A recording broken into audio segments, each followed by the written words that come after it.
Hi everyone, I'm Linda Reimer, one of the librarians at the Southeast Bend County Library. Welcome to Library Connections, our weekly readers and listeners advisory video cast.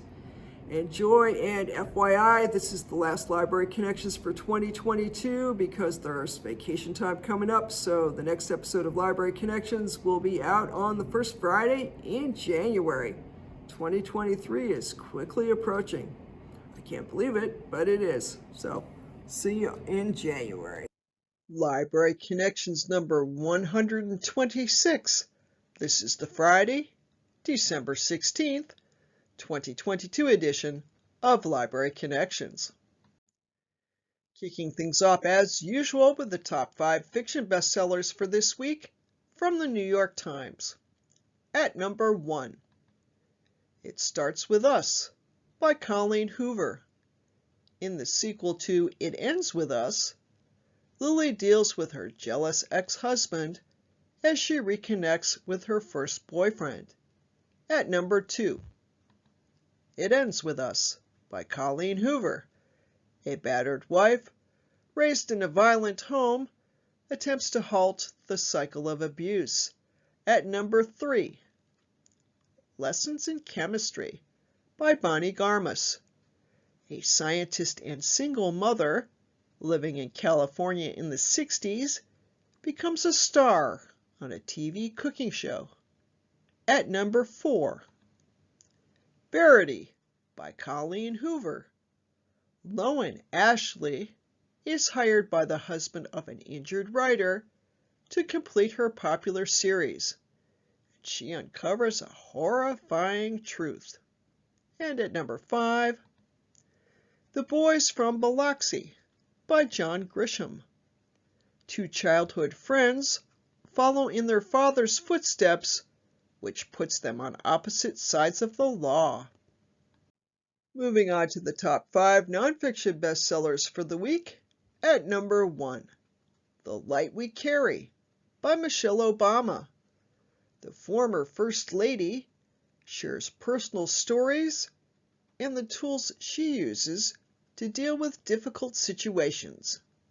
At number 2, I'm Glad My Mom Died by Jeanette McCurdy.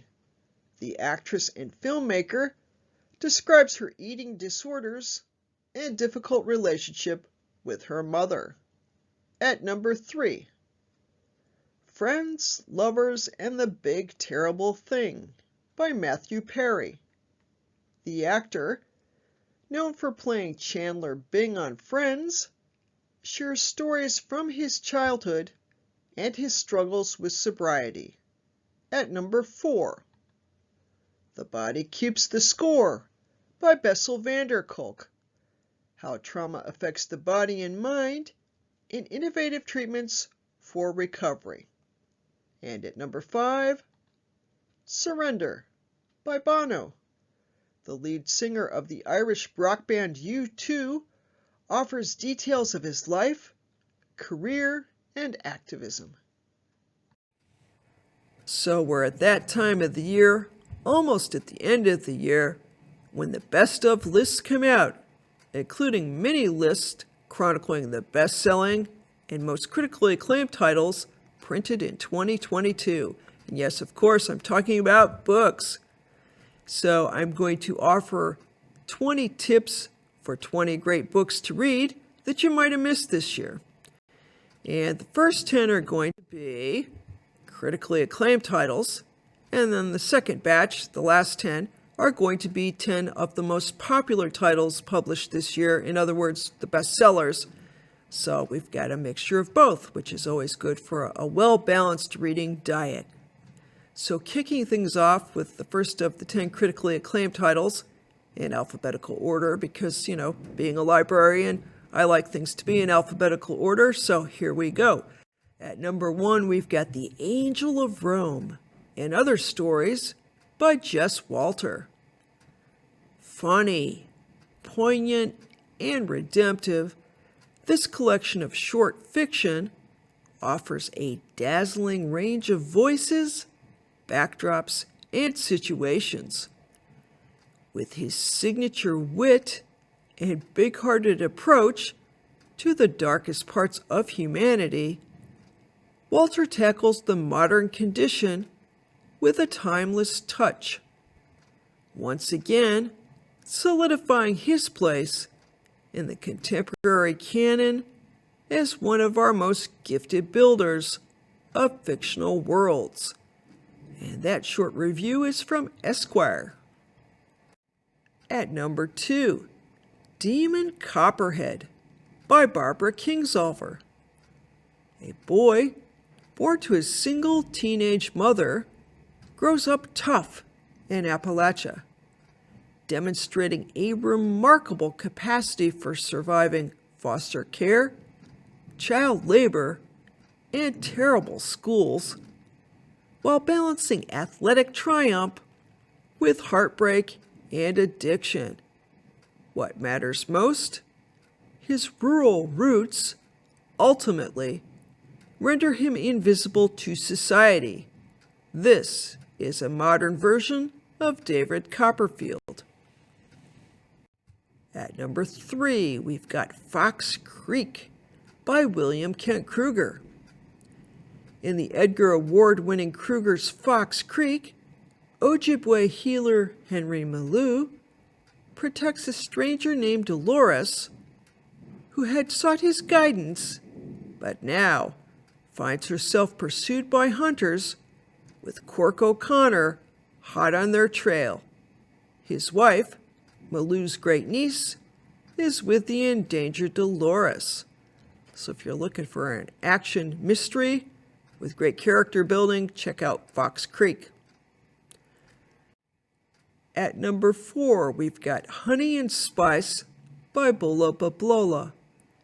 In Honey and Spice, following Bablola's buzzy debut story collection, Love and Color, young black British woman Kiki Vanjo, host of a popular student radio show and known for preaching bad relationship avoidance, gets tangled in a fake liaison with the very guy she's been citing as big trouble. So if you're looking for a spicy romance, check out Honey and Spice. At number 5, we have The Other Side of Night, a novel by Adam Hamdy. In this new work from best-selling novelist and screenwriter Hamdy, police officer Harriet Kelty is struggling to recoup professionally from a bad call when she finds an inscription in a second-hand book leading her to David Asha, apparently a suicide after his wife's death. But would he really leave young son Elliot behind? And what does this case have to do with Harry's old flame, Ben Elmy, a family friend to the Ashas and surrogate father to Elliot? You'll have to read the book to find out. At number 6, Partners in Crime, a novel by Alicia Ra. Myra Patel's got a solid accounting career, good friends, and a whole lot of distance between her and her dysfunctional family. Armed with a spreadsheet and professional help, she sets out to find her partner in only legal activities. But much to her matchmaker's dismay, no one is quite right, including Naveen Desai, the very first match she unceremoniously rejected. Lately, Naveen's been too focused on keeping his sick grandfather's law firm afloat to think about love, and he's stunned when Myra walks back into his life to settle her aunt's affairs. He's determined to keep things professional, though it's impossible not to be intrigued by all of the secrets piling up around Myra. If getting back together with an ex is a bad idea, getting kidnapped with one is even worse. And suddenly, Naveen and Myra find themselves in a mad dash through Las Vegas, to escape jewel thieves, evade crime bosses, and follow the clues to untangle the mess her family left behind. As her past comes back to haunt her, Myra despairs of ever finding someone who might understand her. But maybe, over the course of one wild night, she'll find that he's right by her side. Moving on to our 7th critically acclaimed title, it's the novel Trust by Hernan Diaz. Pulitzer Prize finalist Diaz returns with a multi-layered novel that pieces together a searing portrait of New York financial elite during the early 20th century through 4 discrete documents. The first is a novel written by Harold Vanner about the reluctant scion of a tobacco empire named Benjamin Rask. Vanner describes Rask as an inept athlete, an apathetic clubman, an unenthusiastic drinker, an indifferent gambler, and a lukewarm lover. The second document is a partial memoir written by Andrew Bevel, a New York financier with a clear resemblance to the character in Vanner's novel, who seeks retribution for Vanner's fictionalization of his life. The third piece presents the memoirs of Ida Partens, a journalist turned accomplice to Bevel's ambitions to ruin Vanner, who also seeks to undermine Bevel's marriage. And the final section delivers the journal entries of Mildred, Bevel's wife, adding yet another facet to the stories within stories. For all its elegant complexity and brilliant construction, Diaz's novel is compulsively readable. And despite taking place in the early 1900s, the plot reads like an indictment of the start of the 21st century, with its obsession with obscure financial instruments and unhinged capital accumulation. A captivating tour de force that will astound readers with its formal invention and contemporary relevance. And that rather long summary is from Booklist. So if you're looking for a novel to really sink your teeth into this winter, check out Trust by Hernan Diaz. Our 8th critically acclaimed title actually won the Booker Prize this year. It's the novel The 7 Moons of Mali Almeida by Shehan Karludica. The novel is set in 1990 Colombo, Sri Lanka, and the Booker Prize winning novel is everything all at once, including magical realism, satire, political fiction, and thriller elements. It's also bold storytelling from a Sri Lankan author for how it includes everything: colonialism, ethnic identity, politics, and religion, all items that factored into the country's civil war and its aftermath. The main character is a shady and brash photojournalist, Mali Almeida, who is dead and in a limbo state. He has 7 moons to deal with unfinished business before he can move on. He encounters mythical and folkloric characters, war victims, friends, and enemies. The author's irreverent humor keeps the pace breezy and the mood whimsical, but this novel holds nothing back. And that's the NPR overview of a really neat novel. At number 9, we've got a memoir, Stay True by Wasu. Stay True is an ode to a time and a place, UC Berkeley, in the mid-90s, and to the stuff that forges friendships, mixtapes and zines, late-night talks, and long drives. It's also an ode to a friendship cut short. Ken initially seemed to embody the mainstream that Wad defined himself against. But soon, their conversations would shape his worldview. And then Ken was gone, killed in a carjacking. After, Wah writes, I became obsessed with the possibility of a sentence that could wend its way backwards. Stay true marks a wrenching, reverent attempt at that sentence. And that's the NPR description of the book. And our final critically acclaimed title is the novel When We Were Birds, written by Iana Lloyd Banwo. The novel is kind of mystical, and it's set in Trinidad and Tobago. Banwo's When We Were Birds brings together Yejide, raised in a Port Angeles house, built on the remains of a plantation whose owners enslaved her ancestors, and Yejide was left unprepared by her mother for her task in life, ferrying the city's souls into the afterlife. The second character in the book is Darwin, who must disregard the religious commandments of his true-believing Rastafarian mother and accept the only job he can find, that of gravedigger. So that's an interesting novel. And moving on to our second section, which has 10 of among the year's best-selling and most popular titles. And here we go. The first one is The Atlas Paradox by Olivier Blake.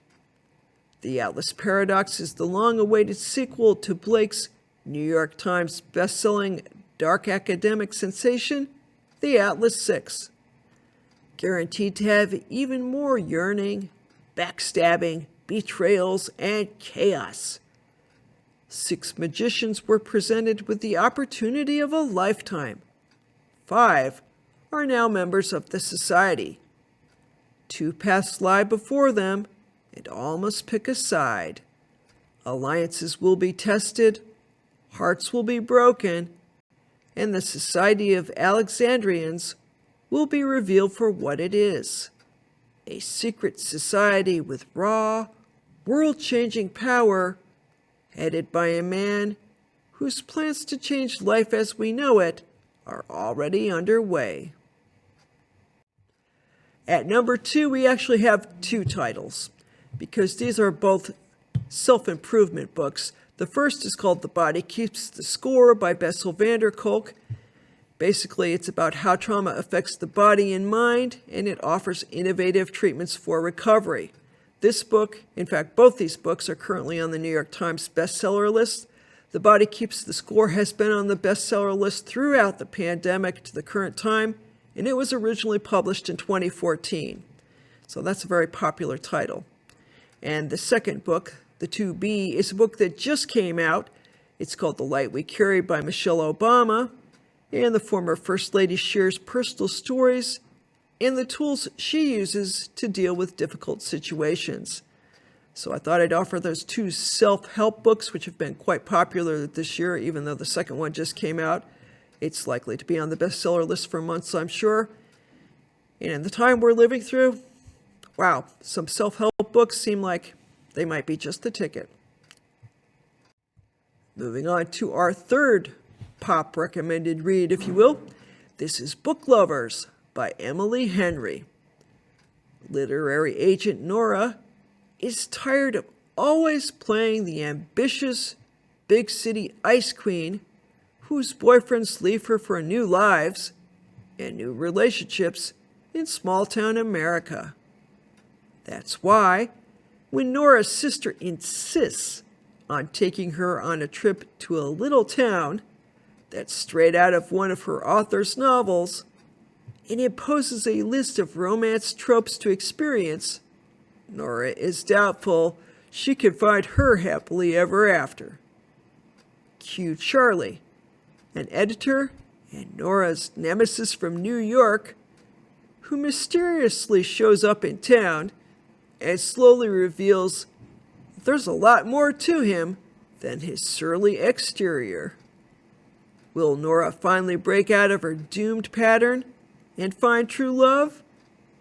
Henry has written another sweet and swoon-worthy novel with plenty of witty dialogue, an evocative setting, and strong characters. And that's the Library Journal Review. So if you're looking for a fun, funny romance and you haven't read Book Lovers, check it out. And if you have read Book Lovers, the author's written a number of books, check out some of her other titles. She's pretty consistent on the funny and fun romances. Moving on to number 4, we have the latest John Grisham novel, The Boys from Biloxi. John Grisham returns to Mississippi with the riveting story of 2 sons of immigrant families who grow up as friends, but ultimately find themselves on opposite sides of the law. Grisham's trademark twists and turns will keep you tearing through the pages until the stunning conclusion. At number 5, we have the new Stephanie Plum novel, Going Rogue, by Janet Ivanovich. Monday mornings aren't supposed to be fun, but they should be predictable. However, on this particular Monday, Stephanie Plum knows that something is amiss when she turns up to work at Vinnie's Bail Bonds to find that longtime office manager Connie Rizzoli, who is as reliable as the tides in the Atlantic, hasn't shown up. Stephanie's worst fears are confirmed when she gets a call from Connie's abductor. He says he will only release her in exchange for a mysterious coin that a recently murdered man left as collateral for his bail. Unfortunately, this coin, which should be in the office, just like Connie, is nowhere to be found, and thus the adventure begins. At number 6, we actually have a trio of books by the best-selling author Colleen Hoover, and best-selling is an understatement. She has been very popular on social media this year, TikTok in particular, and has had 3 books on the New York Times bestseller list in the top 10 for months. These 3. The first one is called It Ends With Us, and it relays the story of Lily, a battered wife raised in a violent home, who attempts to halt the cycle of abuse. The sequel to that book is called It Starts With Us, and Lily has to deal with her jealous ex-husband as she reconnects with her first boyfriend. And then the third in the trio is the book Verity, which is a standalone novel. It doesn't have anything to do with the Lily series. Verity features Loan Ashley, who is hired by the husband of an injured writer to complete her popular series, and she uncovers a horrifying truth. At number 7, we have Lessons in Chemistry by Bonnie Garmus. It's the 1960s, and chemist Elizabeth Zout is getting pushback from her male-only colleagues at the Hastings Research Institute. Except for the misanthropic Nobel Prize contender Calvin Evans, who's enchanted by her mind. Meanwhile, Elizabeth has a surprise second calling. She becomes star of a hit TV cooking show called Supper at 6, mixing in chemistry as she subtly signals that women needn't accept things as they are. Sold in heated auctions to an eye-popping 34 countries so far, this debut promises to be really big. And that's the Library Journal review from earlier this year, and the book has indeed been one of the most popular books of the year. At number 8, Love on the Brain by Ali Hazelwood. Hazelwood offers another contemporary rom-com featuring women in STEM. This time, introducing pierced, tattooed neuroscientist Bee Coswasser. Bee is a purple-haired devotee of Marie Curie and the owner of the anonymous @What Would Marie Do Twitter account, which she shines a light on sexism in STEM. She is also the co-lead on an innovative new project with NASA that could launch her career and get her away from her sexist boss. But only if she can manage to work with her longtime nemesis Levi Ward, a man who's hated her since grade school. The tension between Bee and Levi grows and changes from mistrust to attraction as their program is beset by seemingly random setbacks that put their potential relationship and Bee's entire career at risk. And that's the Library Journal Review. Moving on to number 9, we have The Maid by Nita Prose. In this debut, from a longtime editor in the publishing industry, 25-year-old maid Molly Gray has always had trouble reading social signals. She used to depend on her recently deceased gran to help her, but she's on her own when she finds a guest murdered in bed and is compelled to investigate. The police have tagged her as the most likely suspect, and thus the novel unfolds. At number 10, we have A World of Curiosities, the new novel by Louise Penny. Featuring Chief Inspector Armand Gamache, this novel blends nuanced characterization with nail-biting suspense. Siblings Fiona and Sam return to Three Pines, more than a decade after Gamache investigated the bludgeoning murder of their mother. His inquiry of that murder revealed that the woman had prostituted her children, then 13 and 10. During the case, he met his future number 2 and son-in-law, Jean-Guy Bouvard, who came to a different conclusion than his own. In the present, the siblings' arrival coincides with several murders, which seem to be connected to an unusual painting found concealed in a hidden room in Three Pines. At first it appeared to be a duplicate of the Paston treasure, a cryptic 17th century assemblage of items known as a world of curiosities. But anachronistic elements, such as a digital watch, have been added. Penny adds crucial details about Gamache's backstory and satisfactorily resolves a plotline tease from earlier in the series. This tale of forgiveness and redemption will resonate with many, and that's the Starred Publishers Weekly Review. Want more reading, listening, and viewing recommendations? Check out the Tech and Book Talk blog, which offers weekly and monthly recommendations, and the back catalog of Library Connections videos, which you can access through the Southeast Steuben County Library's YouTube page. Our next section is Next Week at the Library, offering a look at programs and activities hosted by the library for the week ahead of us. Now, this time around, since Library Connections is going on hiatus for the rest of December, I'm actually going to do something a little different and briefly talk about the fact that you can visit the library's website, found at ssclibrary.org, and click on the big bold calendar link located near the top of the page to see program listings and register for them. And then, instead of talking about them in this video like that with slides, I'm going to actually show you a recording of how you get there and what that looks like. So here goes. Here we see the library's website found online at ssclibrary.org. If you look towards the top of the page in the middle, it says Calendar in white letters there. Click or tap on that and you will access our calendar of events. Now this is the current month by default. If you want to go forward in time or backward in time, or just look at the calendar for the next month, I guess we're not really time traveling, although that sounds interesting.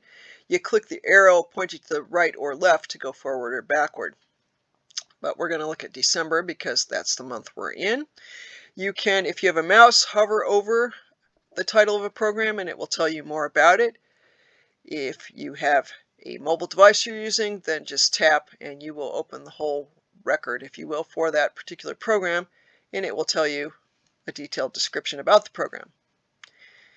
Now, if it's a program that requires registration, like the Crafting with Kimberly on December 12th, and yes, I know that's in the past, but anyway, it gives you an idea. You click on the title or tap on the title, and the description page here also has the registration form at the bottom. You put your first and last name in, your email address and phone number, and click sign up, and you're signed up. And that, in a nutshell, is the library's calendar of events. And that's the program for this week. As I said, be back the first week of January with a new episode of Library Connections. Wishing everybody a happy and healthy holiday season.